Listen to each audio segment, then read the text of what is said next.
America ఇవాళ ఒక ఆక్రమిత దేశంగా ఉన్నది. అమెరికన్ ప్రజాస్వామ్యం కూడా అంతరించిపోతున్న జాతులలో కలిసిపోయేంత ప్రమాదం వస్తూ ఉన్నది అన్నారు. అమెరికన్ సమాజంలో ఉన్న ఒక వాతావరణం వల్ల ఈ మాటలకు భయపడ్డారు. భారతదేశంలో కూడా మనం అది చూసాం. ఇతర దేశాల నుంచి వచ్చి ఇక్కడ పిల్లల్ని కన్న వాళ్లకు ఆటోమేటిక్గా పౌరసత్వం రాదు అని ప్రకటన చేస్తూనే ఉన్నాడు. ఎన్ని వాగ్దానాలు చేసినప్పటికీ మిలిటరీ ఇండస్ట్రియల్ కాంప్లెక్స్ను కాదని యుద్ధాలను ఆపగలడా? భారతదేశం గురించి డొనాల్డ్ ట్రంప్ టారిఫ్ కింగ్ అన్నాడు. అంటే విపరీతమైన సుంకాలు వసూలు చేసే ఒక రాజులాగా వ్యవహరిస్తుంది, నిరంకుశంగా వ్యవహరిస్తుంది. ట్రేడ్ అబ్యూజర్ అన్నాడు. జర్నలిస్టుల మీద, భిన్నాభిప్రాయాలు ఉన్న వాళ్ళ మీద, మేధావుల మీద కూడా ఈ రెట్రిబ్యూషన్ ప్రతీకార విధానాలు ఉండబోతున్నాయి అని ఊహాగానాలు వస్తున్నాయి. డొనాల్డ్ ట్రంప్ మాట వినే కార్యకర్తలు 50,000 మంది ప్రభుత్వ ఉద్యోగాలలో చేరనున్నారు. మిత్రులారా, అమెరికన్ అధ్యక్ష ఎన్నికల్లో డెమోక్రటిక్ పార్టీ అభ్యర్థి కమలా హ్యారిస్ను ఓడించి రిపబ్లికన్ పార్టీ అభ్యర్థి డొనాల్డ్ ట్రంప్ గెలిచాడు. డొనాల్డ్ ట్రంప్ 2016-20 మధ్య కూడా అధ్యక్ష పదవిలో ఉన్నాడు. 2020 ఎన్నికల్లో ఓడిపోయినప్పుడు క్యాపిటల్ హిల్ మీద దాడి చేసి, అంటే అధ్యక్ష భవనం మీద దాడి చేసిన చరిత్ర కూడా ఆయనకు ఉంది. అంతేకాకుండా ఈ 5-6 నెలలుగా జరుగుతున్న ఎన్నికల ప్రచారంలో కూడా ఆయన వాడిన భాష, ఆయన మాట్లాడిన మాటలు, ఆయన ప్రకటించిన విధానాలు ఆయనకు గెలుపునిస్తాయా? ఆయన మీద కనీసం 4 క్రిమినల్ కేసులు అమెరికన్ కోర్టులలో నడుస్తూ ఉన్నాయి. క్యాపిటల్ హిల్ మీద జరిగిన దాడి గురించి కానీ, లేదా ఇతర సంబంధాల గురించి కానీ, నైతిక విషయాల గురించి కానీ కేసులు ఉన్నాయి. ఇటువంటి సందర్భంలో ఆయన గెలవగలడా? పైగా రిపబ్లికన్ పార్టీ ఒక మితవాద పార్టీ, మితవాద విధానాలను అవలంబించే పార్టీ గెలుస్తుందా? డెమోక్రటిక్ పార్టీ మళ్ళీ జో బైడెన్ 4 సంవత్సరాల పాలన తర్వాత ఆ పాలనలోనే ఉపాధ్యక్షురాలిగా ఉండిన కమలా హ్యారిస్ ఇప్పుడు అధ్యక్షురాలిగా ఎన్నికవుతుందా అని ప్రపంచం చాలా ఉత్కంఠతో ఎదురుచూసింది. ఎన్నికల ప్రచారం కొనసాగుతున్న క్రమంలో ఇద్దరి మధ్య పోటాపోటీ ఉంటుంది. ఎవరు గెలుస్తారో చెప్పలేమన్నారు. ఎన్నికల ఫలితాలు రావడం ప్రారంభమైన తర్వాత కూడా ఇద్దరికీ దాదాపు సమానంగా వస్తూ 240 దాకా సమానంగా వచ్చి హఠాత్తుగా ట్రంప్ గెలుపు సాధ్యమైంది. ట్రంప్ ఎందుకు గెలిచాడు? నిజానికి ఆయన ప్రచార క్రమంలో వ్యక్తిగత దూషణలు చేశాడు. డెమోక్రటిక్ పార్టీ నాయకుల మీద, తన ప్రత్యర్థుల మీద చాలా అభ్యంతరకరమైన భాష వాడాడు. స్త్రీలను చిన్నచూపు చూసే పురుషాధిపత్య పితృస్వామిక దూషణలు వాడాడు. రేసిజాన్ని, వర్ణ వివక్షా విధానాన్ని ఉపయోగించే మాటలు వాడాడు. దుందుడుకు వ్యక్తి, సభ్య సమాజం ఆమోదించని మాటలు మాట్లాడే వ్యక్తి, అధ్యక్ష భవనం మీదనే దాడి చేయించిన అధ్యక్షుడు ఇప్పుడు మళ్ళీ గెలుస్తాడా? ఎట్లా గెలిచాడు? ఎవరు ఎందుకు ఓట్లు వేశారు? అమెరికన్ ఓటర్లు ఇవన్నీ చూసి కూడా మళ్ళీ ఓటు వేశారా అనే ఒక సందేహం చాలా చోట్ల వ్యక్తం అవుతున్నది. అమెరికాలో కొన్ని రాష్ట్రాలలో చట్ట ప్రకారం స్త్రీలకు గర్భస్రావ హక్కు లేదు, అబార్షన్ హక్కు లేదు, స్త్రీల ప్రత్యుత్పత్తి హక్కు మీద వారికి హక్కు లేదు అనే ఒక చట్టపరమైన నిబంధన ఉంది. రిపబ్లికన్ పార్టీ ఆ నిబంధనను ఆమోదించే పార్టీ. ఈ ఎన్నికల సందర్భంలో కూడా ట్రాన్స్జెండర్ల విషయంలోనూ, స్త్రీల విషయంలోనూ ట్రంప్ చాలా దురుసు వ్యాఖ్యలు, చాలా అభ్యంతరకరమైన వ్యాఖ్యలు చేశాడు. డెమోక్రటిక్ పార్టీ ఈ విషయాలలో ప్రగతిశీలమైన వైఖరి తీసుకుంటుంది. కానీ కమలా హ్యారిస్ ఓడిపోయింది, ట్రంప్ గెలిచాడు. ఎందువల్ల అనే చాలా చర్చ జరుగుతూ ఉంది దాదాపు ఈ ఎన్నికల ఫలితాలు వచ్చినప్పటి నుంచి. ఒక కారణం, జో బైడెన్ పాలనా కాలంలో విపరీతంగా ధరల పెరుగుదల సాగింది. ఈ ధరల పెరుగుదలకు వ్యతిరేకంగా జో బైడెన్ పాలన మీద ఒక ప్రతిచర్యగా ప్రజలు ట్రంప్ పాలన అంతకుముందు చూశారు. ట్రంప్ పాలనలో ధరల పెరుగుదల ఉండదు అనే ఒక హామీ ఏమీ లేదు. కానీ ఒక ప్రతిచర్యగా మాత్రమే ఈ ఓటు వేశారు అనేవాళ్ళు ఉన్నారు. అట్లాగే రెండో అంశం, ఇతరులు అనే ఒక నెరేటివ్ భారతదేశంలో కూడా చూసాం. వాళ్ళ వల్ల మన ఉద్యోగాలు పోతున్నాయి, వాళ్ళ వల్ల మన సంపద పోతుంది, వాళ్ళు మనను కొల్లగొడుతున్నారు అనే ఒక ఇతరులు అనే నెరేటివ్ తయారు చేసి, ఒక బూచి తయారు చేసి, ఈ బూచి ఆధారంగా సమాజాన్ని నిట్ట నిలువుగా చీల్చే, పోలరైజ్ చేసే ఒక ఎన్నికల ప్రచార యంత్రాంగాన్ని ట్రంప్ నడిపాడు. ఇల్లీగల్ ఇమ్మిగ్రెంట్స్ అని పేరు పెట్టి చట్ట వ్యతిరేకంగా దేశంలోకి ప్రవేశించిన, వలస వచ్చిన వారందరినీ మాస్ డిపోర్టేషన్ చేస్తాను, విదేశాలకు వాళ్ళ దేశాలకు పంపించేస్తాను అనే ఒక ప్రచారం చేశాడు. ఈ ప్రచారం వల్ల సాధారణంగా నిరుద్యోగం పెరుగుతున్న దశలో నిరుద్యోగ యువత, మనకు ఉద్యోగాలు రాకపోవడానికి వాళ్లే కారణం, మనము వాళ్ళు, వాళ్ళ నుంచి మనను రక్షించాలి. ఈ మాట ఇంకా దూరం తీసుకుపోయి Donald Trump US is now an occupied country, America ఇవాళ ఒక ఆక్రమిత దేశంగా ఉన్నది, ఈ ఆక్రమిత దేశానికి విముక్తి ఇవ్వాలి, ప్రతి పట్టణాన్ని ప్రతి నగరాన్ని ఆ నగరంలో దురాక్రమణ చేసి తిష్ట వేసి ఉన్న శక్తుల నుంచి విముక్తం చేయాలి అని వాడాడు. అంటే మరొక సమూహాన్ని బూచిగా చూపి ఆ బూచిని పంపిస్తాను అనే ఒక వాగ్దానం చేస్తే, ఒక హామీ ఇస్తే, వాళ్ళ వల్లనే నిజంగా తమ అవకాశాలు తగ్గిపోతున్నాయేమో, తమ నిరుద్యోగం పెరుగుతుందేమో, తమ సంపద కొల్లగొట్టబడుతుందేమో అనే ఒక అబద్ధ ప్రచారపు మాయలో పడిన వాళ్ళు ఫియర్ ఆఫ్ ద అదర్, దాంతో పోలరైజేషన్ జరిగింది. ఆ పోలరైజేషన్ ఈ ఓట్లకు కారణమైంది అని కూడా ఒక విశ్లేషణ ఉంది. మూడో కారణం, యుద్ధాల విషయంలో ఆయన ఈ యుద్ధాన్ని నేను ఆపుతాను అని ఒక వాగ్దానం చేశాడు. అమెరికా ఇవాళ నేరుగా అమెరికా ఏ యుద్ధంలోనూ భాగస్వామిగా లేదు, కానీ నాటో రష్యా ఉక్రెయిన్ యుద్ధంలో ఉక్రెయిన్ పక్షాన ఉన్నది కాబట్టి అమెరికా యుద్ధంలో ఉన్నట్టే. అట్లాగే ఇజ్రాయెల్ గాజా మీద సాగిస్తున్న నరమేధంలో ఇజ్రాయెల్ వైఖరి, ఇజ్రాయెల్ పక్షాన్ని అమెరికా తీసుకుంటుంది కాబట్టి అక్కడ అమెరికా ఉన్నట్టే. ఈ యుద్ధం నుంచి నేను బయటికి వస్తాను. నిజానికి యుద్ధం నుంచి బయటికి రావడం అనేది ఒక అధ్యక్షుడు మాత్రమే చేసే పని కాదు. దాని గురించి చాలా చర్చ ఉంది. అమెరికాలో గత 70 సంవత్సరాలుగా 80 సంవత్సరాలుగా రెండో ప్రపంచ యుద్ధం తర్వాత నుంచి అమెరికా ప్రపంచవ్యాప్తంగా కనీసం 50 చోట్ల యుద్ధాలు కల్పించింది, యుద్ధాలు చేసింది, తాను యుద్ధంలో పాల్గొంది. రిపబ్లికన్ అధ్యక్షుడైనా డెమోక్రటిక్ అధ్యక్షుడైనా యుద్ధాలు నిరంతరం కొనసాగుతూనే ఉన్నాయి. అమెరికాలో మిలిటరీ ఇండస్ట్రియల్ కాంప్లెక్స్ అంటారు, సైనిక పారిశ్రామిక శక్తి డీప్ స్టేట్ ఒకటి, అది పాలకవర్గాల, ఆ మిలిటరీ ఇండస్ట్రియల్ కాంప్లెక్స్ పాలకవర్గాలు పెంటగాన్ ద్వారా సిఐఏ ద్వారా ఒక డీప్ స్టేట్ నడుస్తూ ఉంటుంది. కనుక ఏ పార్టీ అధికారంలో ఉన్నా విదేశాంగ విధానంలో పెద్ద మార్పు ఉండబోయేది లేదు.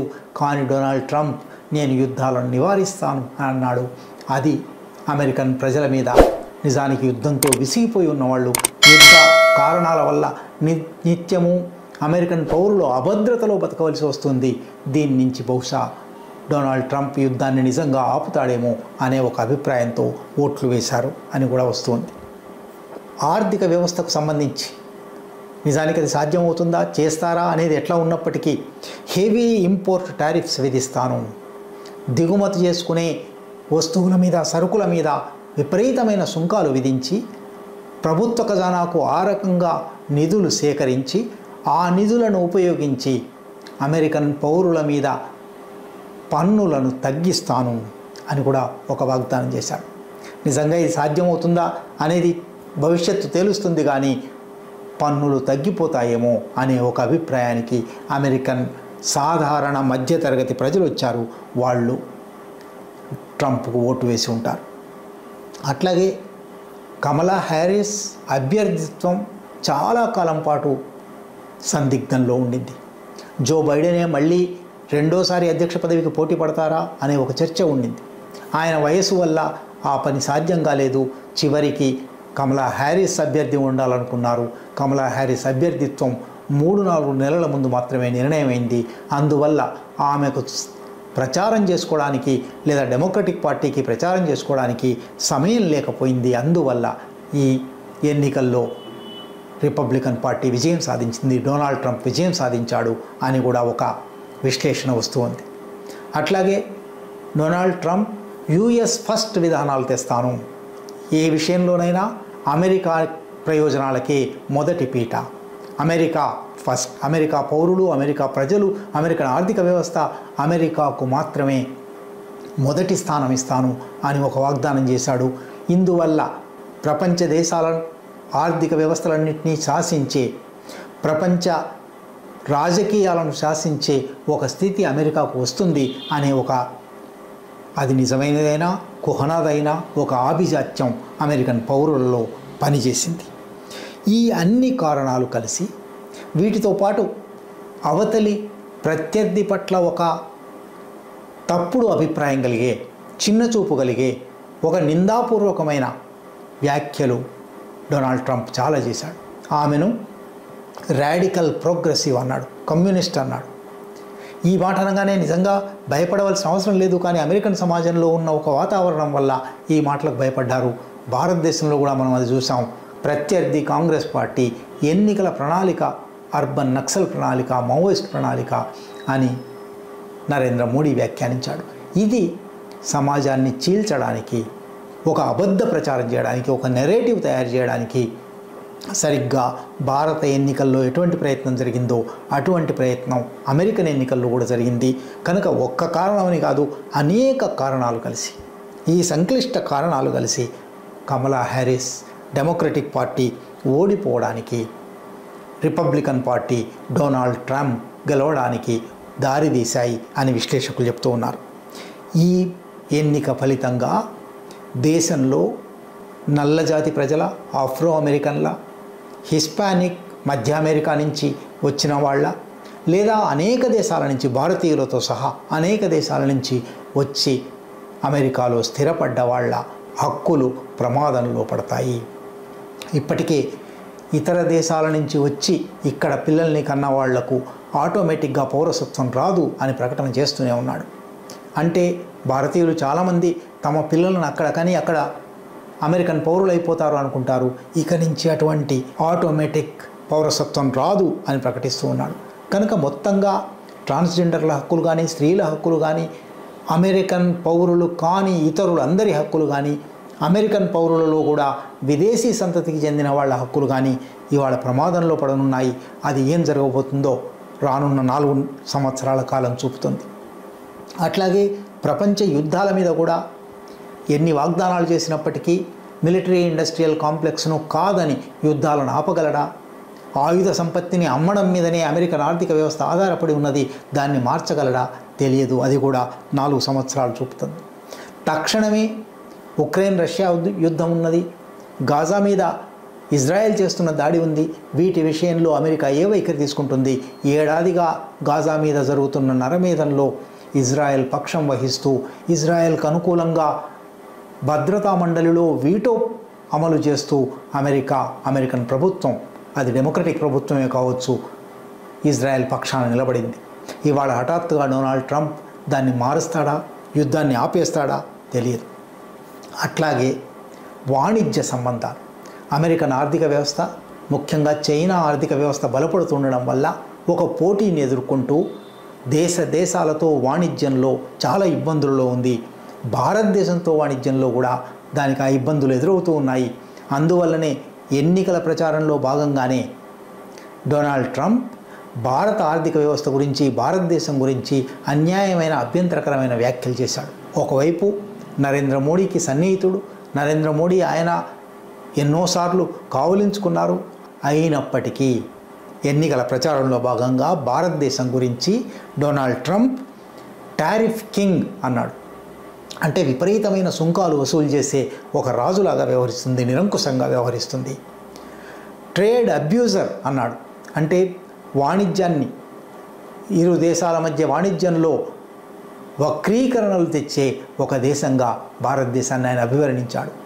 ఇటీవలి కాలంలోనే ఈ సుంకాల గందరగోళంలోనే, సుంకాల వివాదంలోనే హార్లే డేవిడ్సన్ అనే మోటార్ సైకిల్ కంపెనీ భారతదేశంలో తన అమ్మకాలను వెనక్కి తీసుకొని ఇక్కడ విపరీతమైన సుంకాలు ఉన్నాయి, అందువల్ల దాని ధర రెట్టింపు అవుతుంది, ఈ మార్కెట్లో నేను అమ్మబోను అని వెనక్కి వెళ్ళింది. ఇటువంటి అన్ని వివాదాస్పద వ్యాఖ్యల వివాదాస్పద పరిణామాల నేపథ్యంలో భారత అమెరికా వాణిజ్యం ఎట్లా ఉండబోతుంది ఒక ఆలోచించవలసిన సందేహించవలసిన విషయమే.